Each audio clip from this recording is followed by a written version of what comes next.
China. I've been saying, What is the purpose of taking these big boys there? I have people I know in China. A global defining meeting. Look at what China's doing. Nixon went to Beijing. China, big league. This is Donald Trump. They're learning from China. The return match. The entire Wall Street bubble is built on China! If you went to China The average Chinese person had a yearly income of $200. and you wanted to get a job in China, Now it's 17,000. isn't that nice? Without China, there is no Silicon Valley. In China, they say I don't like China. Gold is the currency of war. I love China. And if you think it's coming, you've got to buy it in.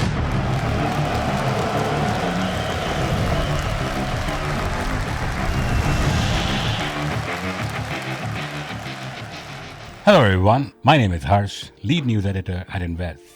Currently coming to you from a super makeshift recording room as I'm visiting my hometown in India. Before we get started, let me quickly thank everyone who listened to us or watched our first podcast. I was quite humbled and honestly rather surprised to see so many positive comments. This was our first attempt and we definitely hope to improve each iteration.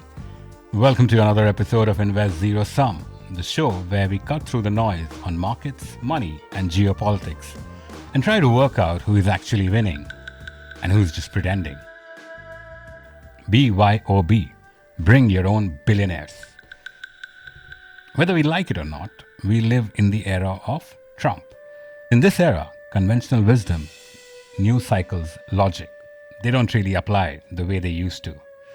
When I started preparing for this episode, in fact, one of my central themes was a question: why was Jensen Huang not invited to Beijing? Was the White House trying to keep the most explosive CEO off the most explosive agenda? I had the angle, I had the questions, and I was ready to record. And then, right before we sat down, the story changed. Trump saw a CNBC post or a report about the Nvidia Snub, called it fake news on his favorite Truth Social platform, personally dialed Jensen Huang. And then the next thing, Huang boarded Air Force One in Alaska, where the plane had stopped to refuel. The super rich school trip with Elon Musk, Tim Cook, the Boeing guy, the city woman, and several other top bosses just got a last-minute rock star.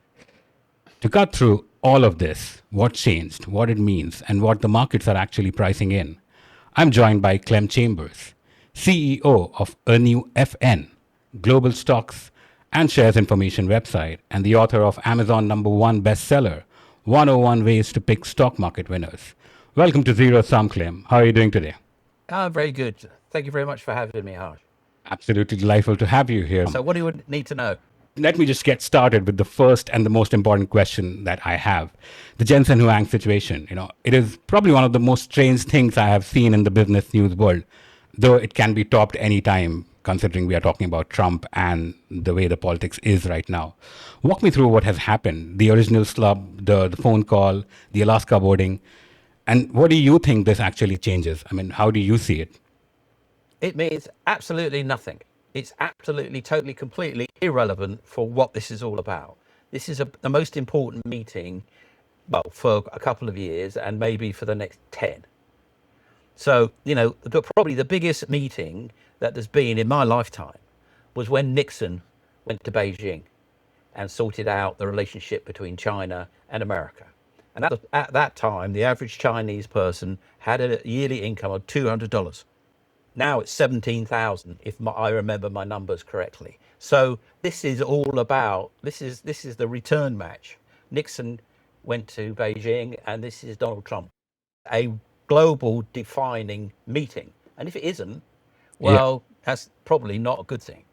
So a load of, billionaires going is just irrelevant. It has changed a lot ever since, right? I mean, things look very different from what it was. I mean, China is now has already emerged as probably the big superpower in one part of the world. Well, in the world, right? Yeah, in the world. Who is the boss? Is it Xi or is it Trump? And if they can't get it together, they can't be sensible, the proverbial is going to hit the fan. So this is a definitive foundational meeting. The fact he's taken on a load of, rich Silicon Valley boys with him is irrelevant, absolutely irrelevant. They don't even exist if there's a conflict. None of it exists. all their stuff is made between Silicon Valley and Beijing. NVIDIA's China market share went roughly 90%, from roughly 90% to effectively zero when the export curbs happened, right? How badly do you think this must have hurt NVIDIA, and how badly does NVIDIA want China back? Well, you see, I see this as a much bigger picture. Trump brought this to the attention of the American system years ago. I mean, I remember when he was trying for his first election, all his speeches, somebody cut together him saying, China, China, China, China, China, China, China, right? As much to say, wake up. America is going to lose its position as the number one superpower. Well, that was how many years ago? 12 years ago? So China's been catching up for 12 years since then. Well, maybe it hasn't caught up. Maybe it's gone past, right? So you've got this situation where he has make America great again, make America the exceptional country, is the number one. We are the big I am. And nobody can approach the US, right? That's his position. Well, what do you think the Chinese have got to say about that? You tell me. They can't make ships in America. Well, they can make a few at great cost and at great difficulty. Meanwhile, Asia is shipping ships in packs, literally packs of ships. If you go to somewhere like Madagascar or somewhere out in the Indian Ocean, you will see these tugs pulling a stack of ships along, right? So they don't make one ship, they make a dozen, and they pack them up and they ship them on a barge, right? Well, America can't do that, doesn't do that, wouldn't know where to start, right? Just sold its steel industry to the Japanese. Can't, has invested billions to get rare earth because they can't even make things that go bang without rare earth. Yeah, I mean, the dependency is incredible, right? And if you're dependent, you're not the boss, unless you're my wife, of course. This is a critical meeting. And it's not about how many shiny people come along on the back of this plane. It's about whether they agree to be sensible and mumble along and work for prosperity and happiness, or whether they decide they're going to fight it out over who's number one. I mean, imagine that she says, look, number one, you're number two now. Okay? Take it or leave it. Imagine the impact of that. Yeah. And you're not really willing to buy it. And it seems like Trump and America are just adamant on the fact that they are the superpower. Well, I mean, this is a political positioning. It's not a universal state. I mean, do you think the Democrats take that point of view? I mean, if you asked them, they would. But, I mean, they hadn't been acting like that. Not for the last 20 years, all right? Their situation would be globalistic, which is the world's full of people. We should act in everybody's interest because everybody's interest is our own. Yeah, the well-being of the poor is the well-being of the rich. Yeah, and the well-being of China is the well-being of America, and we're all in it together. That would be their socialistic view. The international, right? Well, the right wing, they don't like that. They don't believe in globalism. They don't believe in long supply chains. Yeah, they believe in being the dominant superpower. Well, that's a clash in style. I mean, I'm not saying either's right or wrong, but they're the positioning. Yeah. So the right wing or your Republicans' positioning is America has to get its act together and stop mucking about and be a manufacturing superpower again, because you're not a superpower if you're not a manufacturing superpower. If you're not the workshop of the world, you don't run the world, right? Because China's the workshop of the world in the same way as America was when it ruled the world, same way the British ruled the world when they were the workshop of the world. Well, they've got to be the workshop of the world again, haven't they? They've got to do to make America great again. They've got to put tariffs in to make people onshore the manufacturing in America and all that good stuff. That's their strategy. And it involves AI, it involves bringing it back manufacturing, it involves robotics. Well, there's an interesting thing. They're backing America's ability through Musk, I suppose, to be the number one in robots. Yeah. Well, they've already lost that race. That race has already been won by the Chinese. You can already buy a robot like Musk's robot that you can't buy for $18,000 and ship it to your house. It's got a 2-hour battery life, and it just got inducted as a monk somewhere, a Buddhist monk, the robot Buddhist monk. And I mean, you talk about bringing, or the Americans talk about bringing manufacturing back to America, but can they even do it? Is it even possible considering the cost angle to it. Anything would cost a lot more to produce in America than in China. Of course, it's, yeah, you can bring it on board and then it's more expensive. But you see, that's what it means is America becomes poorer because things cost more. Because then they're not taking the globalist line where a poor country sends you stuff that you want it to make because it's got cheap labor. Yeah, because what happens is they start really, really poor, and you don't mind them being a little bit less poor and a little bit less poor, and then maybe not poor, and then maybe okay, and then maybe, oh, they're catching up with you. Yeah.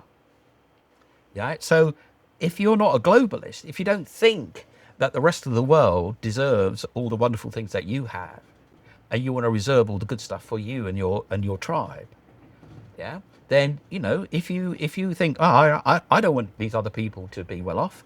I want all the goodies. Well, you don't want to be globalist, do you? You don't want Africa to get out of poverty and starvation. You don't want Asia to rise. You don't want the Chinese to have a $82,000 a head GDP. Yeah, you want to be at 200,000 and everybody else to be at 10,000. It's in your name, right? You're zero sum. Well, that's game theory. And in game theory, you want a mini-max. So you want everybody to fail as you're succeeding. That is that way of thinking. Whereas a globalist would say you need to cooperate and everybody's happy. Well, it's just two different strategies. But so you've got at least one country who wants to mini-max, which is America. They don't want China to be as powerful as that. Why? Well, they just don't want it. They would give you all sorts of toffee about why. The bottom line is they want to be the number one. And it's been a very good system for the last however many years, 80 years. It's worked really well. It's more of a belief problem than just analytics. You get all the good stuff that way, don't you? I mean, America's had all the good stuff since, whenever, probably. I mean, you could say at least since after the Second World War. But, they've had a much higher amount of wealth. I mean, when I was a kid, everybody marveled at the Americans living in houses 3 times as big. The American dream, and everybody right? in the family having a car. And all that good stuff. Yeah, the American dream, that was head and shoulders above everybody else by a long mark. Yeah, and Americans would throw their money around because they had so much of it. Well, now they've been frittering it away since 1950. They've run out. They're starting to run. Well, they've not only run out of it. They're getting themselves into bad debt. Why does Trump want to go there? Why is China even entertaining all these people? And what is the purpose of taking all these big boys there? Well, I mean, this is the big meeting. This is the definitive meeting of Trump's presidency so far. The dynamic between China and America makes the mess in the Middle East trivial. Okay, because there's the big thing that has been going on, and the reason why gold went from 2,000 to 5.5 is that, well, gold is for war. Yeah, and it'd been made clear by China to its people and its army and to everybody as well that it was going to take back Taiwan next year in May. Now, that is, if it happens, does happen, it's catastrophic. Because not only does it probably flatten Taiwan, which is pretty much all the chips that we use in all our clever stuff, it's that there'll be a big conflict between China and America. As we speak today, Xi has said that Trump and China, US and China could have a problem if Trump has a difficult stance on Taiwan. What actually apparently happened, was the PLA said, no, we're not ready. Oh, no, which probably translated means we don't really want to lose 1 million of our soldiers climbing up those cliffs, right? So he sacked his generals.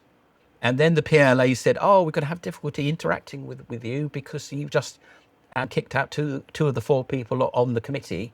You've got 2, we've got 2, and you just fired them. So what are we to do now? Which is dragging their feet. So China had to take a rain check on that.